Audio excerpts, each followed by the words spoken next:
G'day, Starlo here. In October 2022, my wife Jo and I crossed Bass Strait aboard the Spirit of Tasmania for a 10-day trip to the Apple Isle. The main reason for our visit was to attend the Great Lake Tie-In. This is an annual get-together of fly fishers and fly tyers of all skill levels at the community hall in Maina in the rugged Central Highlands of Tasmania. The tie-in offers a wonderful opportunity for like-minded folks to share their knowledge and experiences, and for new chums to learn a few tricks on everything from tying techniques to dyeing their own materials.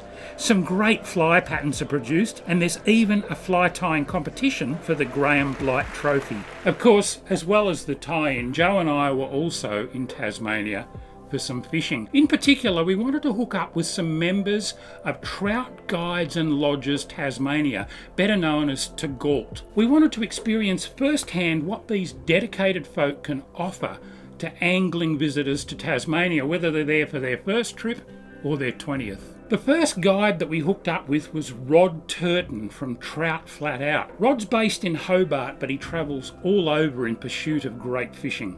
On the day we fished with Rod, he launched his locally built 4.6 metre Pro Craft into the Derwent River estuary between Hobart and New Norfolk.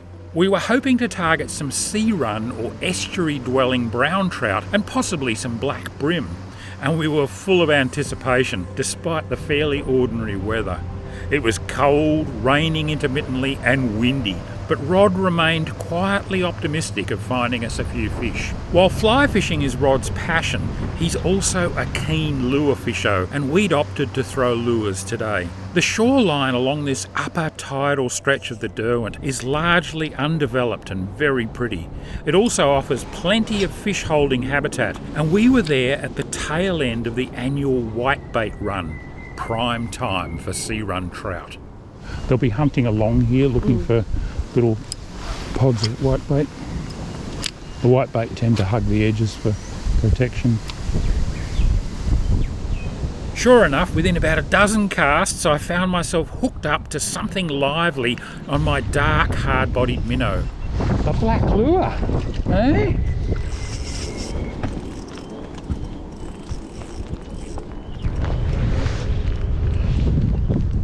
I've got a terrible record with keeping these things on, so I'd like to land one.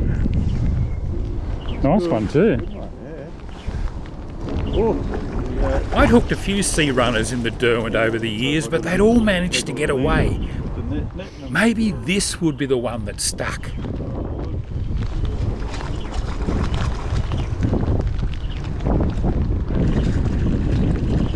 Phew! That's my first proper sea trout. Well done. Thank you. Oh. Excellent. Well, do you mind if we keep one or two for fine, our mates? We were staying with friends in Hobart, and I knew they'd appreciate a feed of fresh trout. I was also keen to get some pics of my first Derwent sea runner. I don't usually stick my thumb in a fish's gills like this, but this one wasn't getting away. Got to be happy with that. It's a start, isn't it? Jo was casting with renewed enthusiasm and pinpoint accuracy after watching me nail that nice trout, but it was me who hooked up again just a few casts later.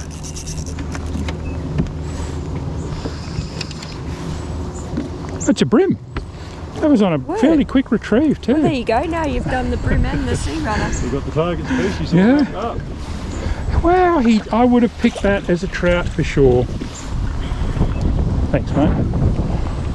He's not a particularly big brim, but how cool is that, being able to catch a trout one cast and a brim almost the next cast. Solid little southern black.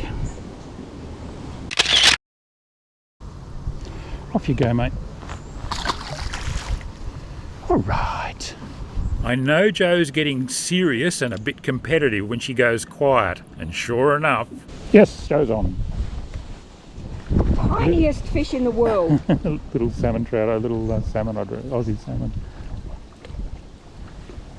Oh, it might be a little trout, is it? It is a trout. Yay! The world's smallest trout. That is so cute. Well, he's bigger than the lure.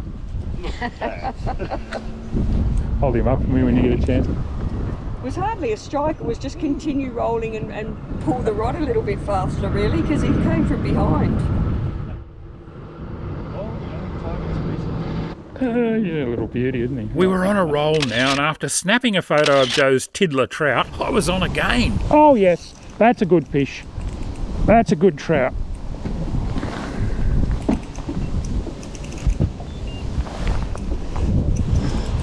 All happening now. Yeah. Rolled up in it. Typical brownie. He's done the death roll and got all tangled up, and we'll untangle in a minute and take off like a scalded cat.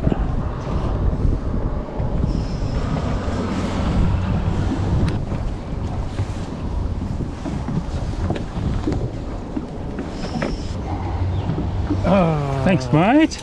Oh, thank you. You won, at least.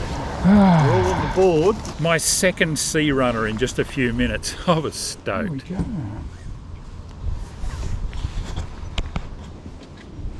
go. Nice sea runner, a couple of pounds. Be absolutely beautiful to eat. These are wild brown trout that choose to move up and down the Derwent River between the fresh and tidal brackish water, chasing different types of food throughout the year. They tend to have a lovely orange flesh and are renowned for their flavour. As the tide peaked and turned, the trout went a little bit quiet, so Rod decided to make a move downstream in the hope of finding a few willing bream. The rain that had fallen intermittently all morning continued in patches as we checked out some different stretches of the Derwent in search of those bream. Joe took one look at the dark water and low light and tied on this darkly coloured squidgy Durastretch wriggler. Turned out she was right on the money with her selection too. Almost straight away, Joe was into a fish along this reed-lined edge. Bream? Yep. Well done. Tiny bream. Doesn't matter. That's a bream. Thank you. No monster, but a good start. Brim is a brim is a brim. Look at that. And as it turned out, that was the first of many. Yeah, I will need some pliers. It's got... just to protect my hands. Yes. He's biting pretty hard. You've got a good mouth. Put chompers on him, haven't you? Yeah. My first one on one of those new Duratough squidgies in that black colour, so I'm quite happy with that.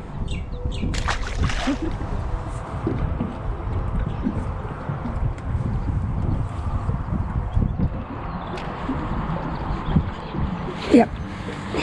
All right. On. Yep. Joe was on fire. Pick up a fish too. Yeah, I picked it up on the bottom. Oh yeah, that's a nice bream. It's alright.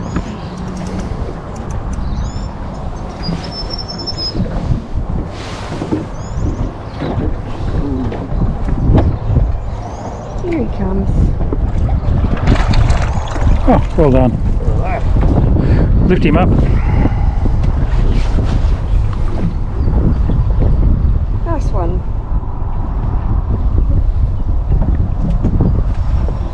Still got a little way to go to be a proper Derwent bream, but That's right. Yeah. not a bad fish. Well done.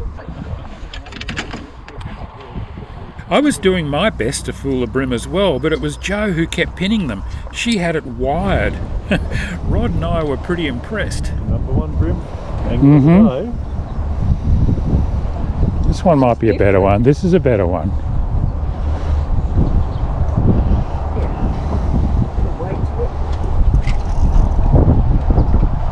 It's not a trout, is it? It was completely different.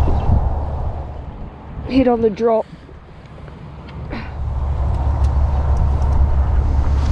No, just a bream.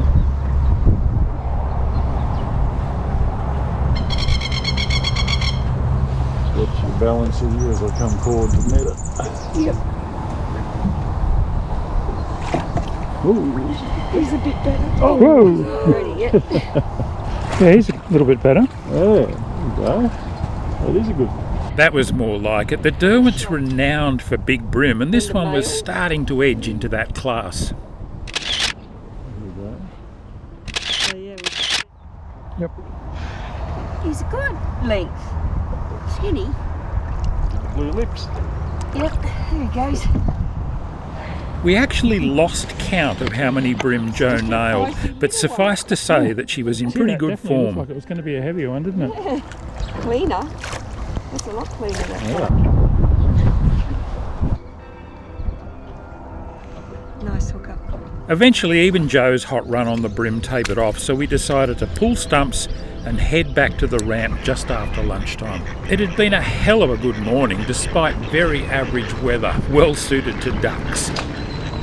Seriously, if you're keen to tick a sea-run trout off your bucket list and you can get to Tassie anytime between about August and December, I'd strongly recommend booking a day with Rod Turton. He's no slouch on the bream either, and he has the Central Highlands trout fishery wired as well. And as a member of Trout Guides and Lodges Tasmania, you can depend on Rod's professionalism in every way. He gets a big thumbs up from us. Our terrific day on the Derwent with Rod Turton was just one of many wonderful experiences while we were in Tassie. You can check them all out on my Tasmanian Tales playlist on the Starlo Gets Real channel on YouTube. If they're not up already, they soon will be. But all too soon, our time in Tasmania came to an end and we found ourselves making our way back to Devonport to board the Spirit of Tasmania and sail north. But the excitement wasn't over because, as luck would have it, we were on the first northbound sailing back into the Spirit's new home in Victoria at the Port of Geelong. This shift to Geelong has been greeted with a great deal of enthusiasm by many people, and there was quite a sense of occasion about the first sailing, with lots of press coverage and a big turnout for the unveiling of the Spirit's new home in Victoria.